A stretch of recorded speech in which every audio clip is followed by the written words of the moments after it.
দেখুন, হিন্দিতে একটা কথা আছে, বেগানি শাদিমে আবদুল্লাহ দিওয়ানা। আমি বলছি নির্মল ঘোষের সেদিন ওই অনাহুত হিসেবে ঋতব্রত গোষ্ঠীর বৈঠকে যে পৌঁছে গেলেন, সে একেবারে বিন বুলায় মেহমান হয়ে, এটা খুব বিশ্বাসযোগ্য থিওরি কি হলো? কেউ তাকে ডাকেনি। কেউ কেউ তো এটাও বলছেন যে মমতা বন্দ্যোপাধ্যায় বা অভিষেক বন্দ্যোপাধ্যায় কি কৌশলে নির্মল ঘোষকে ঋতব্রত গোষ্ঠীতে পাঠিয়েছিলেন গ্রেফতারির হাত থেকে বাঁচাতে। ঠিক যেমন অনেকেই নিশ্চিত, খুব বেশি ঝুঁকি না নিয়েই বলা যায় যে বকেয়া মামলার চাপ থেকে বাঁচতেই ঋতব্রত তৃণমূলে হাসি মুখে যোগ দিয়েছেন তিহার জেল ফেরত অনুব্রত মণ্ডল।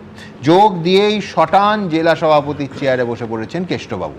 তবে বিশ্বনাথ দাকে পাশাপাশি আমি এটাও মনে করিয়ে দেব যে আজই, এবং এই প্রক্রিয়াটা শনি রবি সোম চলছে, সরাসরি অভিষেক বন্দ্যোপাধ্যায়কে সরিয়ে দেওয়ার দাবি উঠল এই কালীঘাট তৃণমূলের ভেতর থেকে, অর্থাৎ রবীন্দ্রনাথ ঘোষ বা বিকাশ রায় চৌধুরীরা এই কালীঘাট তৃণমূল ছাড়ার সময় কিন্তু প্রত্যেকে বলছেন কোট আনকোট, মমতা বন্দ্যোপাধ্যায় যদি অভিষেককে সরিয়ে দেন তাহলে পুরনো নেতারা আবার অনেকেই মমতা বন্দ্যোপাধ্যায়ের সঙ্গে থেকে যাবে।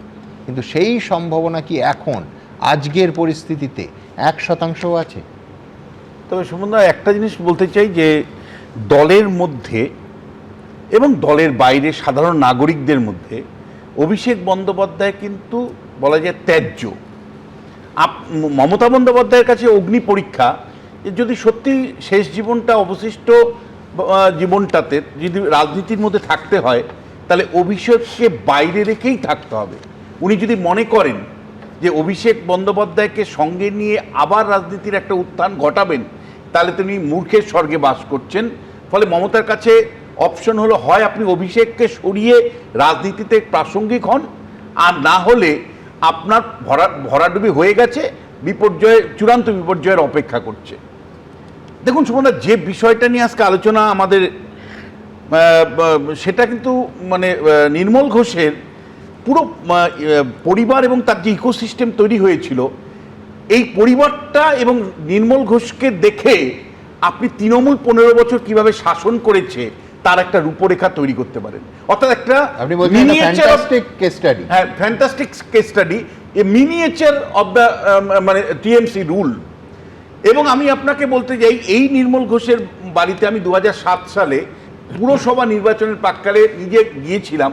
আমি দেখেছি তার টালির বাড়ি, নর্মাল একটা মানে সাধারণ মানে উনুনে রান্না, আর সেই নির্মল ঘোষের যে বিরাট পরিমাণে অর্থ এবং তার যে সম্ভ্রম তৈরি হয়েছিল, তার যে প্রভাব তৈরি হয়েছিল, সেটা আমার কাছে বিস্ময়, আমার কাছে সত্যি বিস্ময়। একটি অনুষ্ঠানে ওনার সাথে দেখা হয়েছিল, আমি সরাসরি ওনাকে বলে দিয়েছিলাম যে দাদা, আপনার 7 সালে যে পরিস্থিতি দেখেছি আর আজকের আপনার পরিস্থিতি যে এক নয়। দ্বিতীয় যে বিষয়টা আপনাকে বলতে চাই যে এই নির্মল ঘোষ সেই ব্যক্তি, মনে রাখবেন, বিধানসভায় দায়িত্বপ্রাপ্ত এবং কথায় কথায় নৈতিকতা শেখাতেন এবং মাঝে মধ্যেই হুমকি দিতেন যে প্রিভিলেজ মোশন আনা যায়। হুমকি দিতেন না, আনতেন প্রিভিলেজ মোশন আনতেন। ফলে একদিকে মানে বলা যায় যে কার্যত লুট পানিহাটিতে করেছেন তিনি এবং তার পরিবার, আর আরেকদিকে মানে বিরোধী শূন্য রাখা। মানে আমি বলছি, একটা মিটিং মিছিল করতে পারতেন না আপনি আপনার বাড়িতে। আজকে বলতে আমার কোনো দ্বিধা নেই, সন্ময়দার বাড়িতে যে কতবার অ্যাটাক হয়েছে এবং সরাসরি এই মানে ব্যক্তিটা যুক্ত ছিলেন, নির্মল ঘোষ যুক্ত ছিল, তার মানে কোনো ইয়াত্তা নেই। এবং যে কোনো বিরোধী রাজনৈতিক দলের উপর যে অত্যাচার উনি নামাতেন এবং বিভিন্ন লোককে বয়কট করা, টাকা তোলা, এটা এমন একটা পর্যায়ে নিয়ে গেছিলেন, মানুষ কিন্তু সত্যি, আমি বিমলার সাথে একমত যে মানুষ কিন্তু একটা পরিত্রাণ চাইছিল এই পানিহাটি জায়গা মানে ইয়েতে, নির্মল ঘোষের পরিবারের থেকে। যে প্রশ্নটা আসছে, এই নির্মল ঘোষ কিন্তু ঋতব্রত বন্দ্যোপাধ্যায়ের কাছে পৌঁছানোর চেষ্টা করেছেন। এই পৌঁছানোটা কিন্তু আমি সুমনদা বলছি একটা সুরক্ষার জায়গা থেকে। কোন ঋতব্রত বন্দ্যোপাধ্যায়ের মানে শিবিরে যাওয়ার অর্থই আমি দেখতে পাচ্ছি যে কোনো একটা জায়গায় প্রোটেকশন পাওয়ার একটা লাইসেন্স পেতে পারি, আমি প্রোটেকশনের লাইসেন্স পেতে পারি। জাভেদ খান মডেল, আমি জাভেদ খান মডেল আপনি বলছি সুমনদা, বিমলদা আমার সাথে নিশ্চয়ই একমত হবে। বাগনানের বিধায়ক ছিলেন অরুণাভ সেন, কি ল্যাঙ্গুয়েজে আপনার আর্কাইভে দেখান, নির্বাচনের সময় কিভাবে বিজেপির কর্মীদেরকে মারা হবে তার বর্ণনা উনি করছেন। আজকে অরুণাভ সেন যেই মুহূর্তে ঋতব্রত শিবিরে আছেন, তার বিরুদ্ধে কি ব্যবস্থা নেওয়া হয়েছে? আমি তো বলছি যে মানে এই মানুষটাই, অর্থাৎ নির্মল ঘোষও কিন্তু একটা উদ্দেশ্য নিয়েই ওখানে গেছেন, যে ভাই আমি যদি ঋতব্রত শিবিরের সাথে যুক্ত হতে পারি তাহলে আমি একটা লাইসেন্স পেয়ে যাব বাঁচার, পুলিশের হয়রানির থেকে বাঁচার, অ্যারেস্টের থেকে বাঁচার।